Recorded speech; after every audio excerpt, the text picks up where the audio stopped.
you didn't become an entrepreneur to be in a niche in a business that you absolutely hate. If that was the case, you should just stay at your 9 to 5. Hi, everyone. Welcome to another episode of the High Level Journey to 10K, where we showcase marketers, agency entrepreneurs, and talk about their journey to get to that first milestone of 10,000 in recurring monthly commission.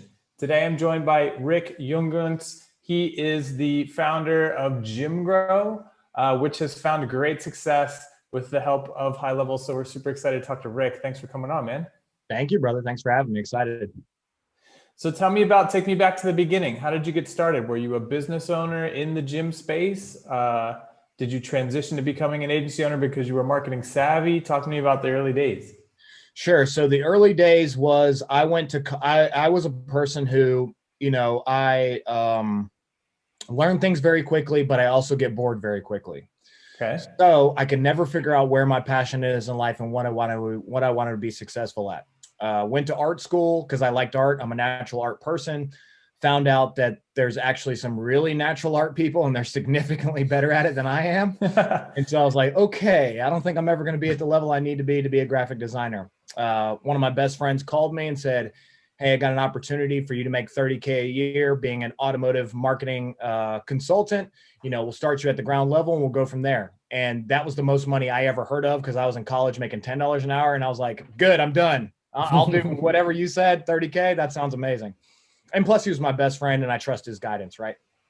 And so went down that journey, was very successful being an account manager in the automotive space, eventually moved to a marketing agency. The name of the company is Force Marketing, and learned about Google ads, Facebook ads, retention, sales, all of that.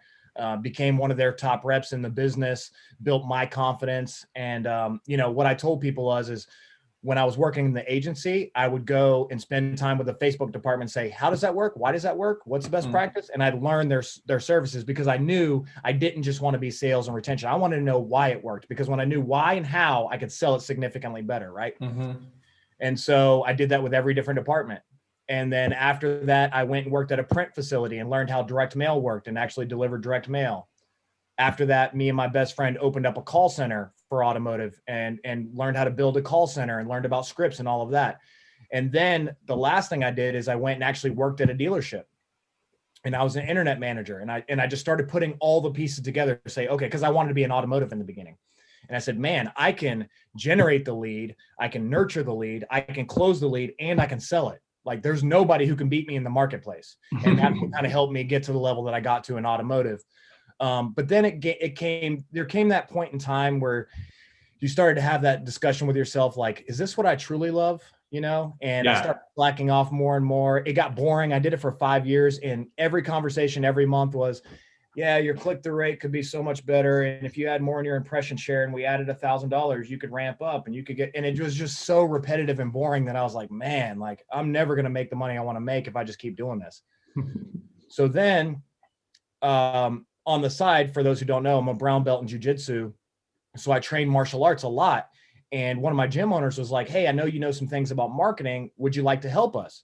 And I was like, sure, I'll try it. I started running martial arts ads and was very successful and was posting their pictures and doing organic and just helping them in every way I could, which was also teaching me about their business because they opened up the books to me. And so then I added another gym, all friends. Right. And so our association is Alliance. So I went and got other alliances and said, hey, I do the headquarters. I could do yours, and grew that to like 5 or 10.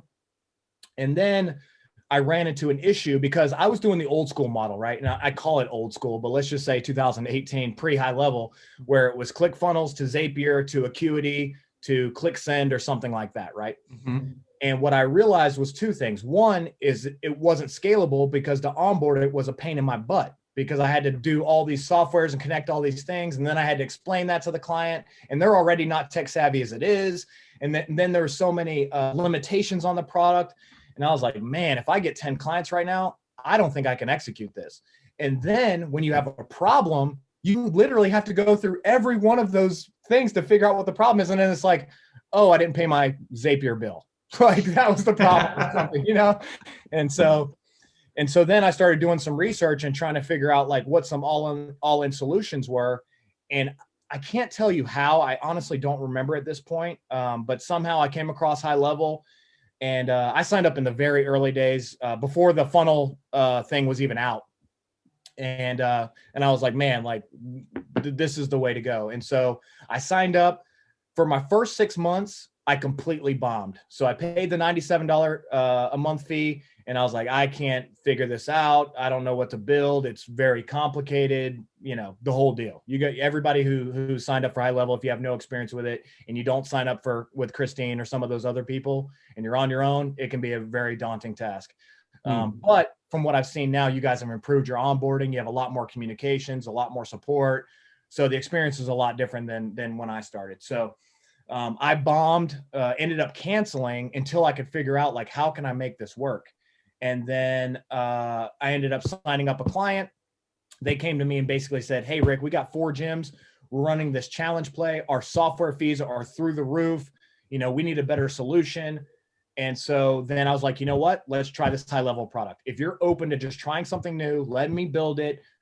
Then, you know, let's try this out. And we did that. And then, you know, so hold on, let me jump in here because you said 2 things that I want to reiterate real quickly. Sure.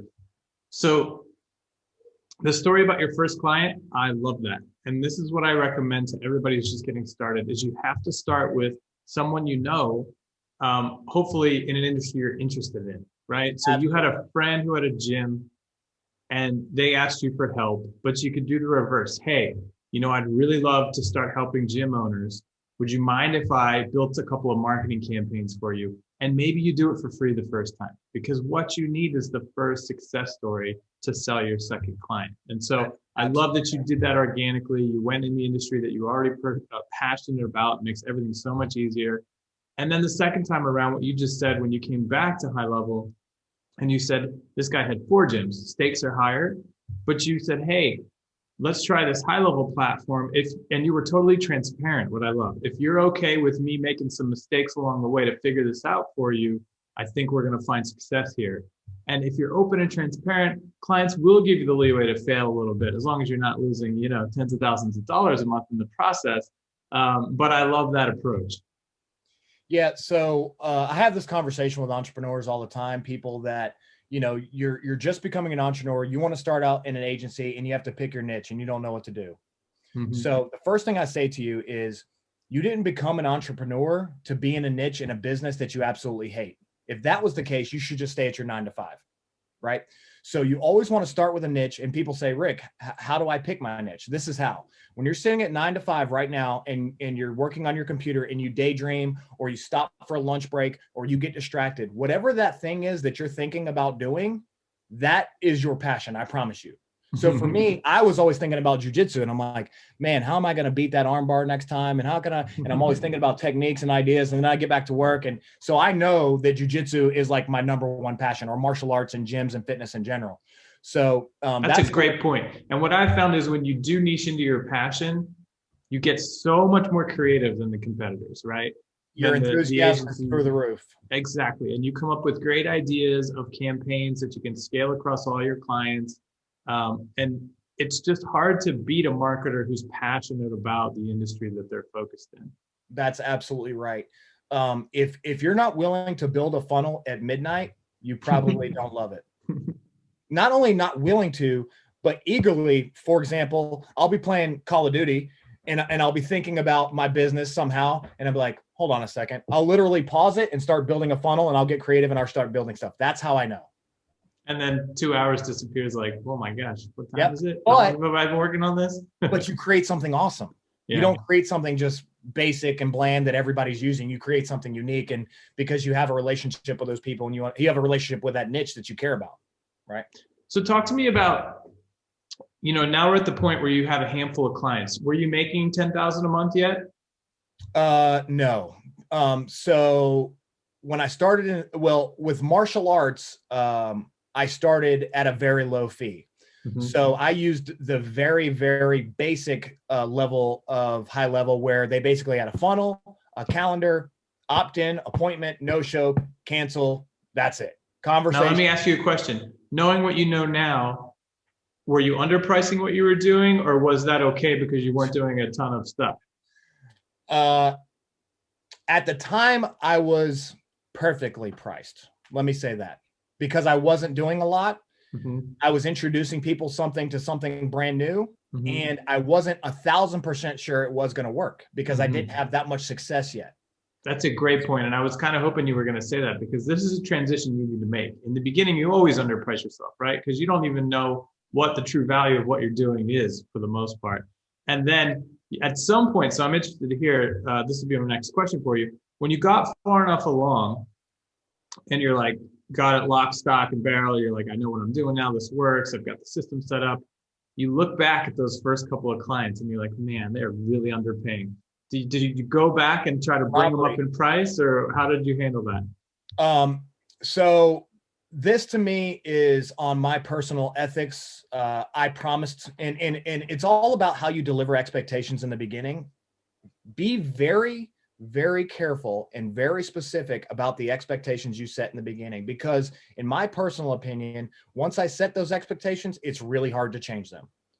So for those old school people that signed up me at $100, $250, $300 a month, I'm not changing them. I promised you have full access to the software. We'll run your ads for you.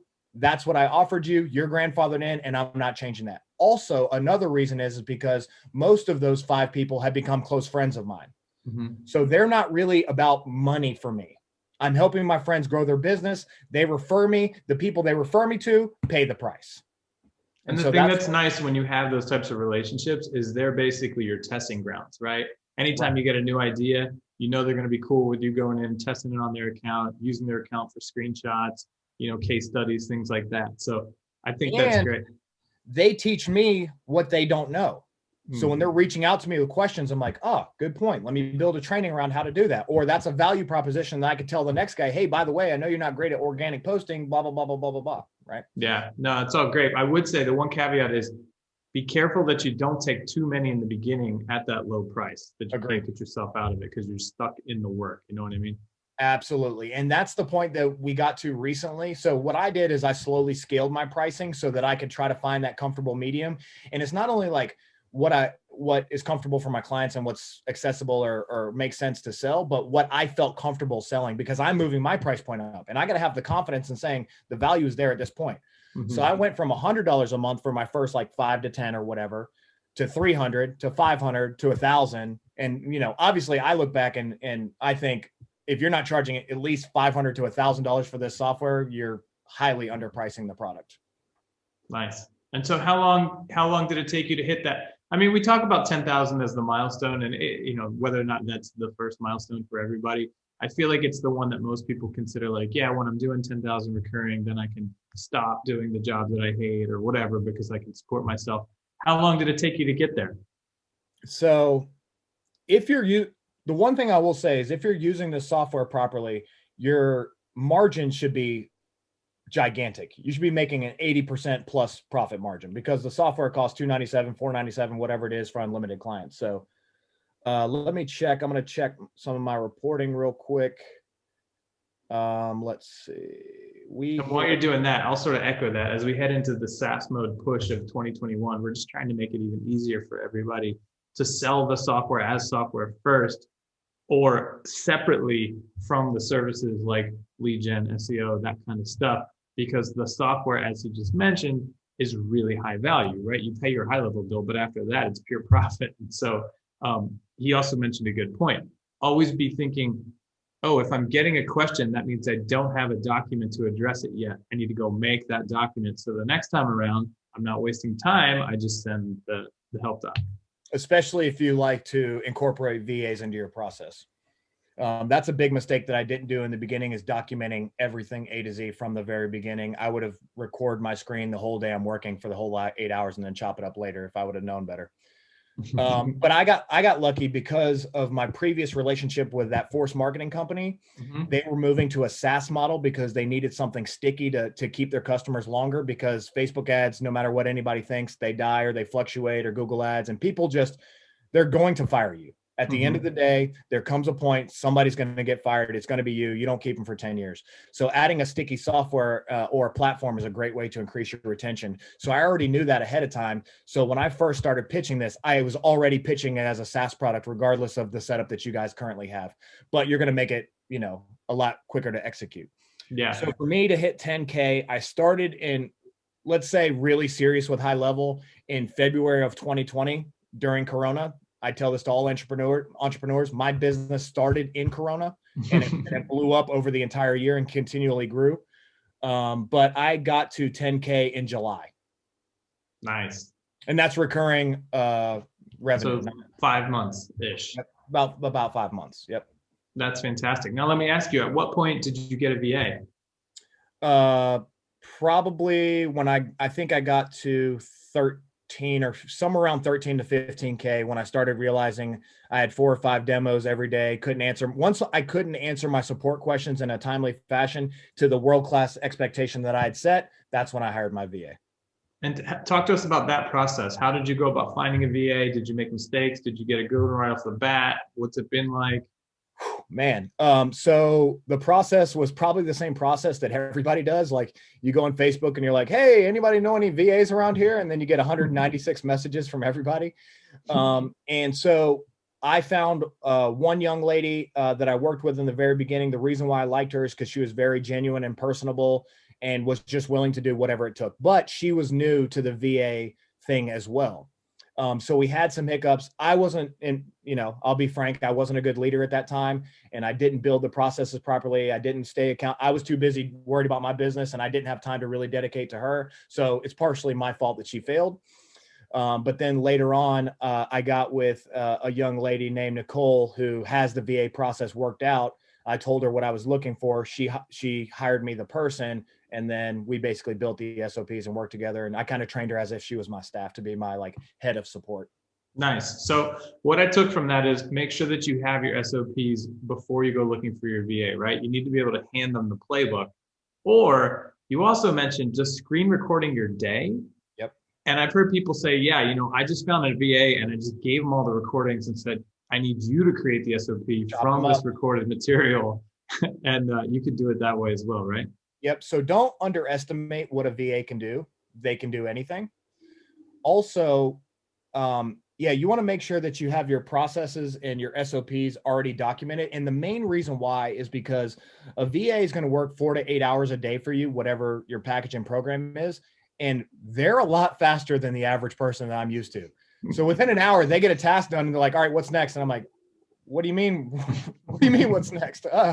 And so you need to be able to fill their day to get your money's worth, right? There's no point in having a $3 to $5 an hour VA if you waste 5 hours out of the day. That doesn't make any sense. That's a great point. So always having a prospecting qualification process that they can double back to once they've finished, the tasks of the day. Why not put them to work trying to generate more business?